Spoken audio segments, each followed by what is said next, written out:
ஒரு தாயின் சாபத்தால் கடலுக்குள்ள முழுகிய ஒரு நகரம். அது என்ன நகரம்னா, அது கிருஷ்ணர் வாழ்ந்த துவாரகை.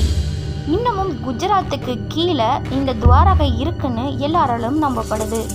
அது மட்டும் இல்லாமல் ஆராய்ச்சியாளர்கள் கடலுக்கு கீழே பழைய தூண்களை கண்டுபிடிச்சாங்க. அந்த தூண்கள் எந்த காலகட்டத்தை சேர்ந்ததுன்னு இப்போ வரைக்கும் ஆராய்ச்சி செஞ்சுக்கிட்டு இருக்காங்க. கிருஷ்ணரோட துவாரகை எப்படி கடலுக்குள்ள முழுகுச்சுன்னா காந்தாரியோட சாபமாம். மகாபாரத இதிகாசம் படி மகாபாரதத்து கடைசி போறப்ப காந்தாரி சாபமிட்டாங்களாம். உன்னுடைய துவாரகை நகரம் கடலுக்குள்ள முழுகி நீ அனாதையாக சாவாய் என்று சாபமிட்டாங்களாம். அதுபோலயே துவாரகை கடலுக்குள்ள முழுகிருச்சுன்னு நம்பப்படுது. அது மட்டும் இல்லாமல் ஆராய்ச்சியாளர்கள் இன்னமும் இந்த துவாரகையை பற்றி ஆராய்ச்சி செஞ்சுட்டு வராங்க. பல தடயங்களும் கிடைச்சிருக்கு. அந்த தடயத்தெல்லாம் வச்சு துவாரகை நகரம் இன்னமும் கடலுக்கு கீழே தான் இருக்குன்னு ஆராய்ச்சியாளர்களால் சொல்லப்படுது.